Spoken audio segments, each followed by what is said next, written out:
Welcome, Zeta, to this interview. Oh, it's lovely for you to interview me, Jack.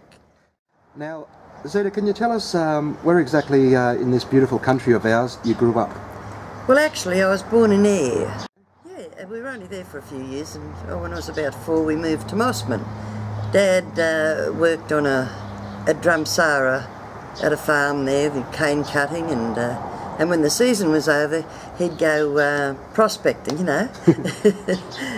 And he came home one day with those bone-handled knives. Yep. Yeah, because that's all we had those days, wasn't it? And it was a big piece eaten out of it. And he said it was a tree-climbing kangaroo. Chew that piece out of it. Yeah, he never got much gold though, a little bit here and there.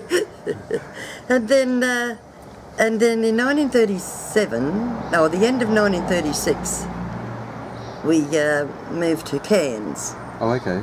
And my youngest brother was born then, Don, and then we moved to the railway. Dad got a job in the railway, okay? Yep.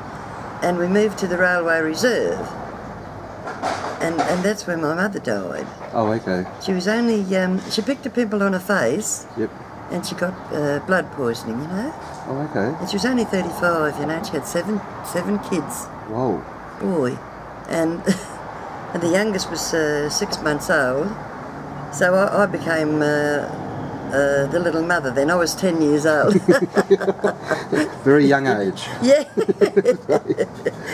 And I can remember the first time I made gravy, you know, because I used to help Mum cook and that, but I'd only do little things, and so I put that much flour in this gravy, it was like glue. It didn't take me long to learn. But even you know, I used to cut my mother's hair. Well, even I must have been about 9 then, eh? You See, would have we were old in those days. We all had responsibilities. Yeah, you had to learn very quick back then. Yes, I'll say. And of course, then when I was going to school, and in the reserve there were a lot of other people, you know, camped in there. And this one lady, she looked after the smaller ones, you know, while we went to school. And from there, Dad built a house at White Rock, okay? Yep. Well, we all helped. Well, he built this house in the Railway Reserve in a dome shape, you know, coming down like that. Yep. No walls. They were just, what were they, flour bags or sacks or something, you know, they'd hang down. Hessian bags. Oh, Hessian bags. Oh, like the old Hessian bag, yeah. Yeah. Oh, we thought we were great, you know, I mean, we were living it up.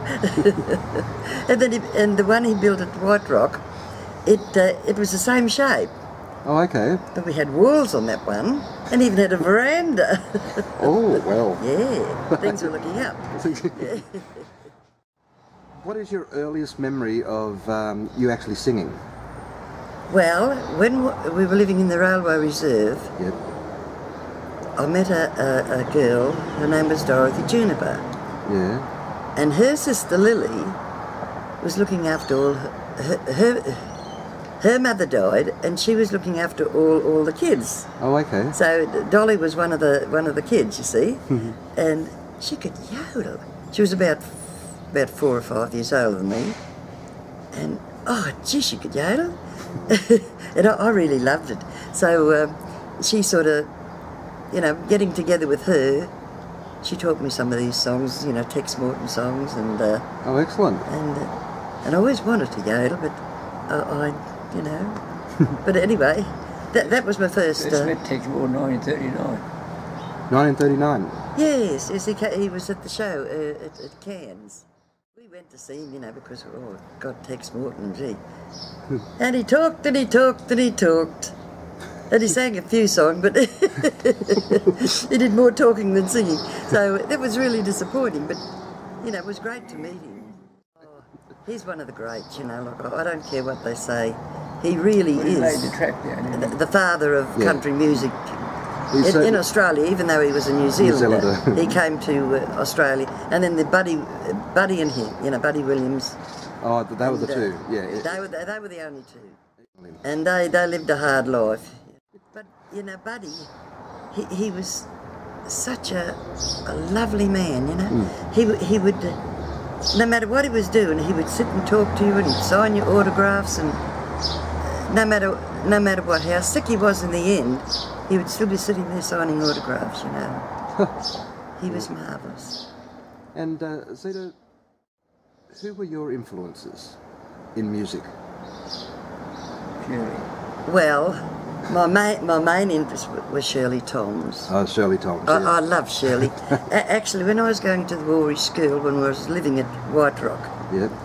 this girl got on the rail motor, because we caught the rail motor, you see. Yep. And all dressed up in you know, jodhpurs and clothes and a cowboy hat. I didn't know who she was, but I found out later that it was Shirley Toms. Oh, okay. Yes. So that would have been about 1940?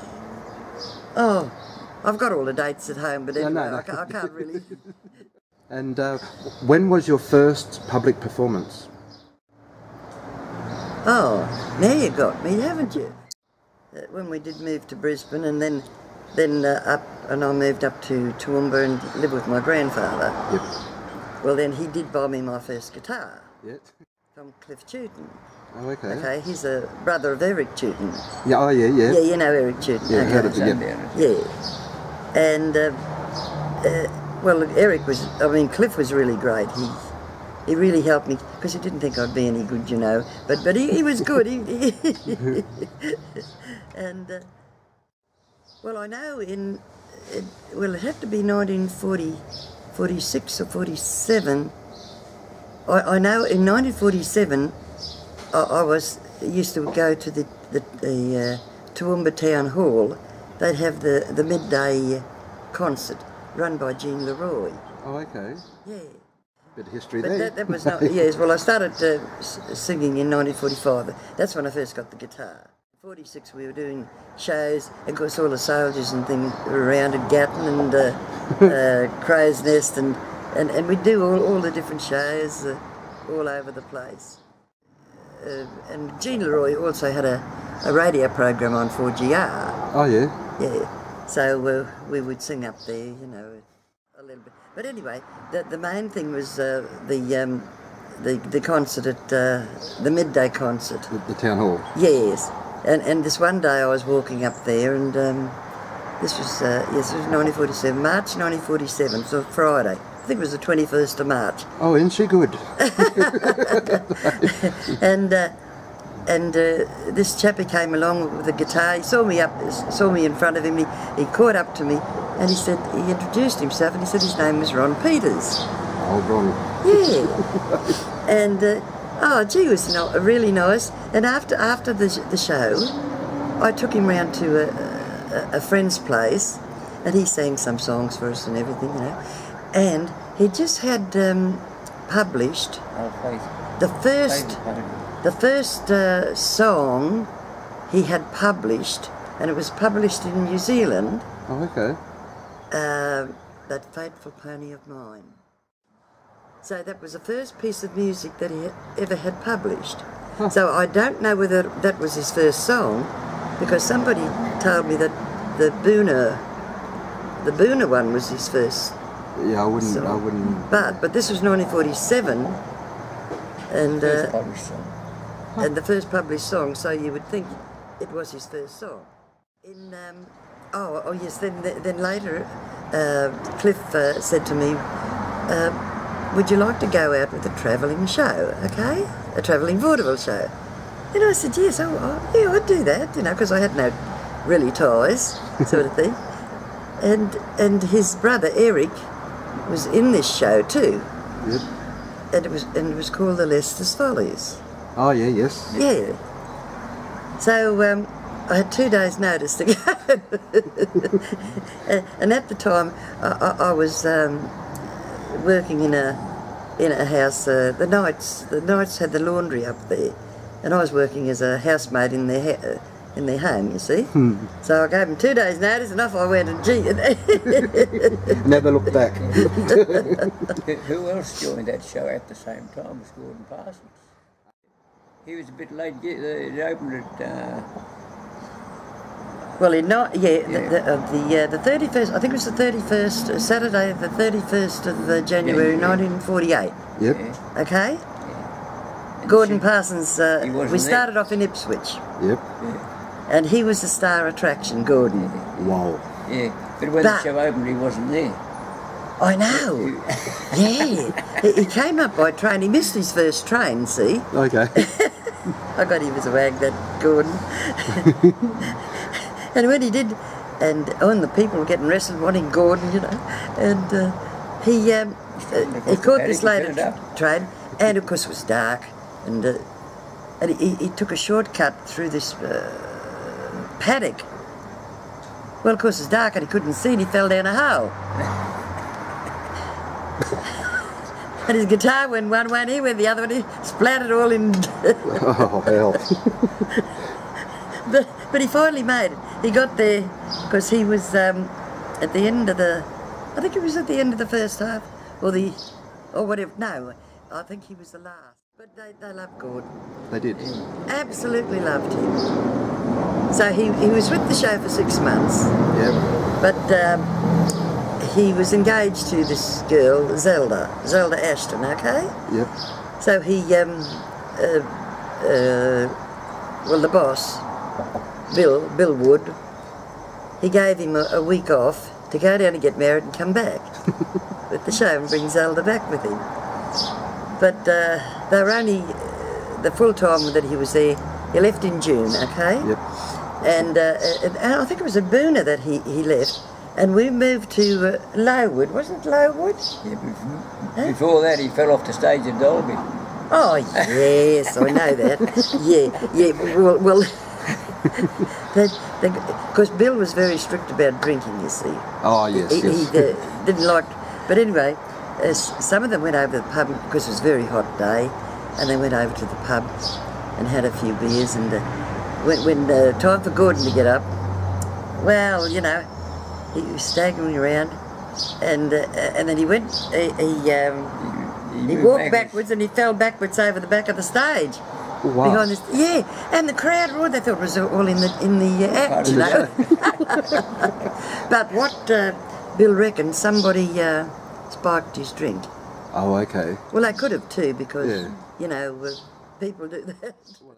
But he was a lovely but very quiet person, you know. But he just had that style about him that made people listen, you know. He was marvellous. And this was long before he toured with Slim. Oh, Oh, yes. Slim This didn't was mean 1948. 1948, yep. Yeah. And then when Gordon left, he left at Boona, Yep, and we moved to Lowood, okay? yep. And well, we all travelled in caravans. That's right. Bill made all the caravans. Oh, okay. We woke up. Well, after the show, Bill always, you know, when we finished, Put the big top down. everything comes down, Yep. and everything's put away. But since it was it was wet and everything, they said, oh, well, we'll just leave it. But anyway, during the night, and I woke up early in the morning, about 4 o'clock, I think, and the caravan was shaking, and Savage I thought, storm. my God! Oh. And I had to look out the window, and the big top, you know, the steel pegs, they hold the sides down. With yep. Yeah. They were flying over the top of the big top. Whoa. Towards our caravan. Our caravan was behind. Anyway, Bill got up and Chopped the centre he pole tried down, to chop the centre pole down, Yeah. but the wind was so strong that every time he swung the axe, well, he couldn't hit the thing. The wind was so strong. But he finally got it down. Not outside in the big top, outside the showground. But who was in the showground? Dusty Rankin. You wouldn't believe it. Now, Dusty's, you know, he woke up during the night and all this, it was cold and that. And he couldn't find his blanket, didn't have it on him. So feeling around, and he was on a stretcher. Yeah. You know, Army. those old army stretchers stretchers. in the tent. Mattress. And he felt, and there's water. God, But then he fiddled around, he found his blanket, soaking wet, threw it over him, went back to sleep. Now, how's that for you? Well, there you go. Eh? He must have been cold. Yeah, he was cold. Oh. Now, getting back to your story, we'll jump to other stories as well. As the time We're goes on. jumping all over the place. When was your first recording? Well, we never recorded in those early days. We were so busy travelling around. Oh, okay. Yeah. But she done radio interviews, radio things, And I did have an interview. I went to the Cremorne Theatre, okay? Yep. And I was to have an interview with them, and they said they'd send me a letter. Yep. Well, they sent me a letter. I got it weeks later because I was out on the road then, so I missed that interview. So I never ever got to the Cremorne. So I got the letter in 1948. Oh, okay. So that could have been when the tent, the big top, the cyclone, because we were off the road for, I think, 3 months. Oh, okay. Yes. Could be, yeah. Yes, that would have been the time, because I know I was still with Leicester's. Yep. And we were in Brisbane, see? Because Bill was stationed in Brisbane. Actually, while he was home, he lived at Norman Park. Yep.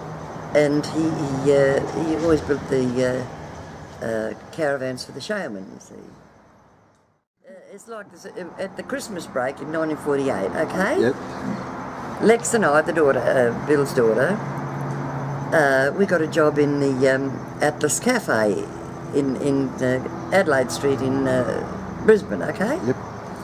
And who should come in this one day was Ron with his guitar. And of course, he sat, we had separate tables. We looked after so many tables, each one had their own tables to look after. And he sat at Lexi's table. So I went over and introduced him to Lex, and he'd been having an interview and singing at one of the radio stations. Oh, okay. And that's how he came to. And then he came back in another time, gave me a photo, and I think he had his eye on Lex then, you see. But Lex told him that her father was looking for artists for the new year for 1949. Yep. So she gave him his address and everything, and he went out to see Bill. And Bill, of course, working on the caravans, he wrote his name and address down on a piece of plywood. Oh. And then when the time came to get in touch with him, well, he couldn't find the plywood, could he? So here's everyone searching around in all his bits of wood. Oh. But they did find it. They eventually did. Yeah, and then he was a star for 1949. Well, there you go. Yeah. And at the end of 1949, Lex and Ron married. Oh, My book is more or less from 1945, a day-to-day story of my life. So when Lexi got married, I was married the week after. Yep. I married Jim Burns. He was the Al Jolson impersonator of the show. Oh, in okay. 1949, okay? Yep. Yeah. And that finishes my life as a Bros, Zeta Bros. Yeah. So the end of 1949 was the end of my story. And as I say, in 1947, was it for 1947 or 46 I first met Shirley? Yeah, first met her in 46. Yeah, I first met her in You won the contest in 47. 46, yes, and she had this hillbilly contest, Oh, okay. Yeah, and that was the first time I met Shirley Toms. Yep. And I was working at a hairdressing place at that time. Well, yeah. and another friend, Mavis Kinman, she and I, we both sang Shirley Toms songs, see? Oh, okay. And we become great friends. And she brought Shirley up to the hairdressing salon to meet me in the first place, and to see about getting onto the for the contest. You see? Yeah, that Mavis she's talking about. She entered that Australia-wide hillbilly contest that Mick Antonio and Joan Ridgway and Roy entered. Oh, yeah. Yeah. She didn't win, but she was in amongst. Yeah, well, Joan Ridgway won that contest. Yeah, Joan won the I Queensland. like Joan's songs. Yes. She has Joan recorded. won the Queensland section, and Mick Antonio won the Victorian. They both competed against one another in Sydney at the finals. Wow. Yes, Ian is a real historian. Because okay. he put the headstone on June Holmes's grave. She lay in an unmarked grave for 16 years. Oh, that's sad. That's very sad. 1980. 1980, yep. And we unveiled the grave Yep. in the 5th of September 1981 on Buddy's birthday. Buddy Williams' birthday. Oh. Arch Kerr from Homebush Yeah. See? unveiled the grave with Buddy, both of them unveiled the grave. What awards have you earned over the years? Or accolades? Well, I don't know, I forget.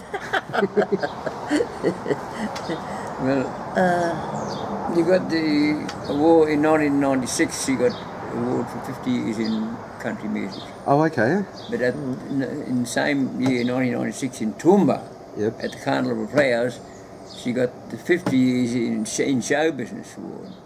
Whoa. So, 98, she was put her hands in the thing down at Oh, Redcliffe. Berrima. Oh, Barmera. Oh, Oh, yeah, Barmera. yeah, down Oh, in yeah. South Australia, yep. Oh, then there was another one at Redcliffe too. Yeah. Oh, you get around. And have you ever, well, I assume you would have met her, Bernie Burnett. Oh, well, we see her all. When we See go her- to Brisbane, we always go and She's see her. outlived them all, eh? We saw her I just before sent we came her this down bit here. more. Oh, okay.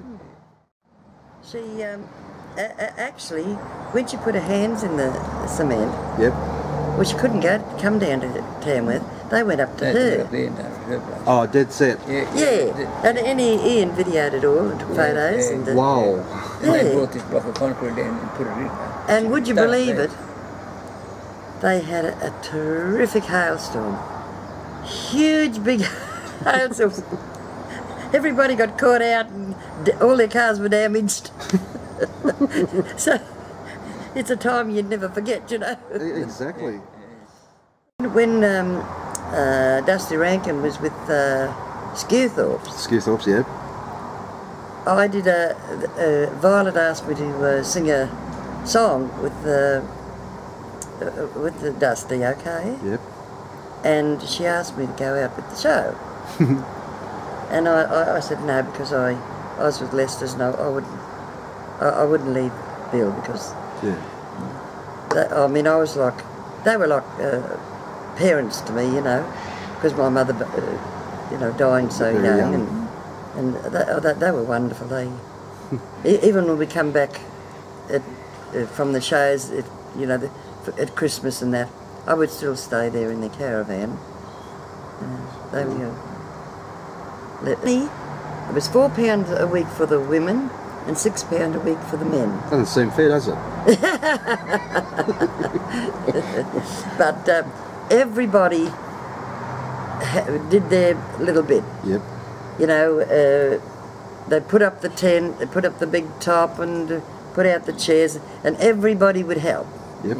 Then when the show was over, we all helped, well, pull down the chairs. Well, we'd fold up the chairs. Have you written any songs? Well, I wrote about 8. 8, yep. Well, this is back when I was young, you know, like I was 17 or 18 and Yep. that, but I never did anything with them. I don't even know where they are now. Oh. But About Australian country music today. the only thing that really is going for them is the bush ballads. Yeah. They're the only thing in our traditional country that is sort of still going, and I hope they keep it up, because once they're gone, That's there'll it. be no more country music. I mean, there are. Well, is if they want to do any good, they've got to change, haven't they, to make the money? They certainly do. Which is a shame. This is something Yes. about Keith Urban. When Keith was only 10-year-old, he was a really good little performer, and he was really good, no?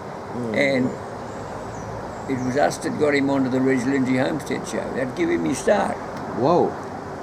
And Reg said, "Oh, is he any good?" No, and all this. Anyway, got him up there. Yep, beauty. Now then, when Keith left school Yeah. and he started knocking about, I run into him, he says, you fellas are going to hate me. He said, oh, he says, the type of music I'm going to have to play, he says, is the stuff that you blokes hate. But if I don't do it, he said, I don't get any work. That's it. Yes, that's it.